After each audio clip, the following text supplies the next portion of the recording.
You know, I was formed as an architect. I was supposed to follow the footsteps of my father, who was an architect at the Bauhaus in Dessau, and he worked a bit with Mies van der Rohe, and his teachers were Kandinsky and Clay and so on. So I was supposed to be an architect, but in the circumstances of the place I was born, which is Israel, I was sent to the war in '73, and when I came back I felt that architecture is a bit formal, so I decided to do something else, and gradually was more and more interested by films. But to start with, I was a photographer. I worked for the theater, taking pictures, and then sometimes landscapes. And I think that my first preoccupation was photography.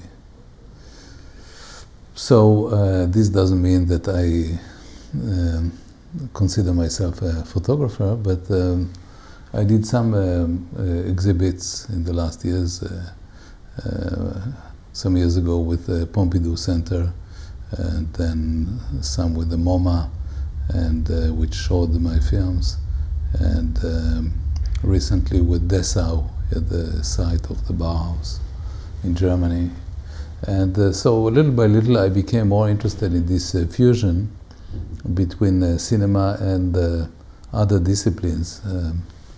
I think they, at least for myself, I think that they nourish my work also as a filmmaker. Otherwise we become too tuned to commercial products. And for me it's not the reasons that I started with, you know, so.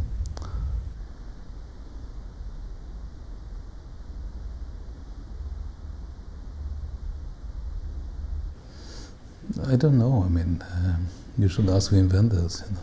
I cannot speak for him, you know. I think that each one has an individual parcours, and for me, when sometimes I'm invited, recently I was invited to São Paulo to do a master class in the School of Cinema, and we went with a colleague of mine, Abbas Kiarostami, who is an Iranian filmmaker, and they asked me, what is your advice to make good films?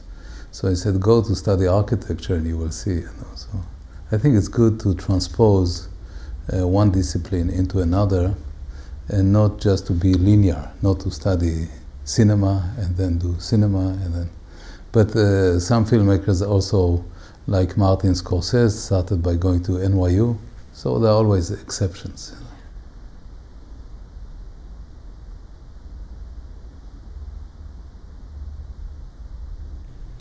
I think sometimes, you're right, sometimes an image or a photo creates the mood. And I know that the mood is a very slippery term, but it's very true. I think that a film or a photograph which doesn't have a set of mood is for me not successful. You know, when the photograph captured some sense, then the photo obviously is strong. Whatever is the sense, you know, it can be beauty, it could be sex, it could be politics, whatever it is, you know, but it has to have some sense, and so I think it's pictorial.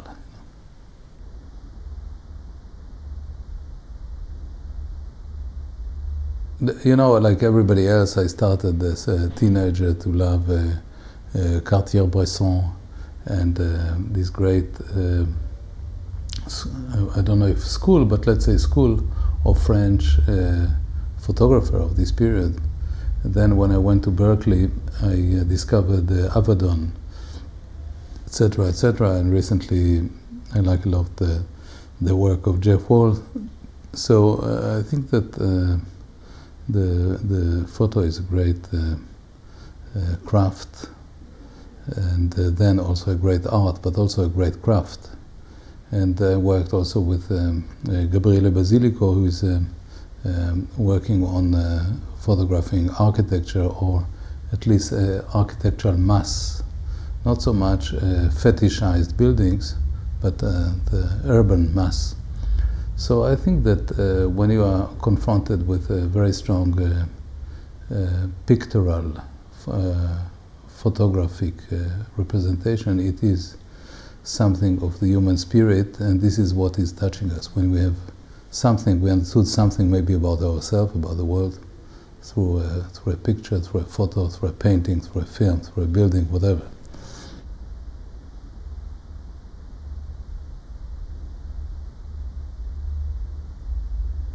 When I did the studies, I studied first in my home country in Israel, and then I went and continued my study in California. So my studies were always more connected to the Anglo-Saxon world. And then the circumstances of my work brought me to France. And this is a culture-loving culture or country. So I think that the bonds are strong. And at least for cinema, I thought that Europe is more my cup of tea than in the attitude it has for cinéma d'auteur and for more awkward objects of cinema. But I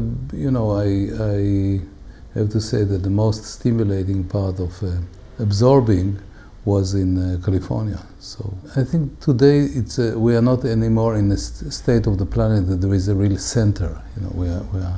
It's little dots, little, if you like, points of light, but the spread. It can be one work which you will see coming from Japan, one from China, one from the Middle East. So it's not anymore like we can say the École de Paris or the New York School or the Bauhaus in Germany or so I think that the geography of it is more diffused.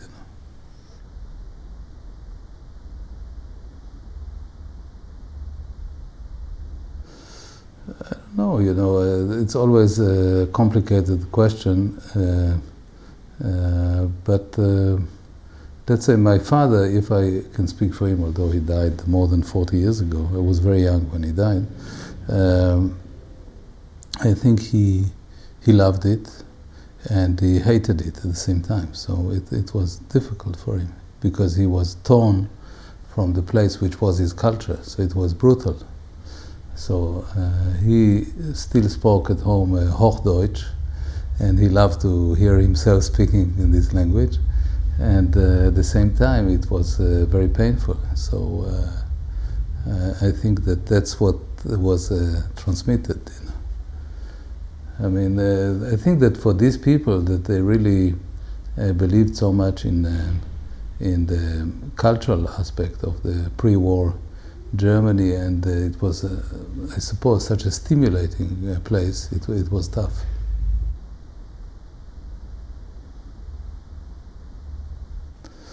Not so much. My walls in my places are white. I have some objects and paintings and archives, but I'm not an obsessive collector. I like to go to museums, it's fine.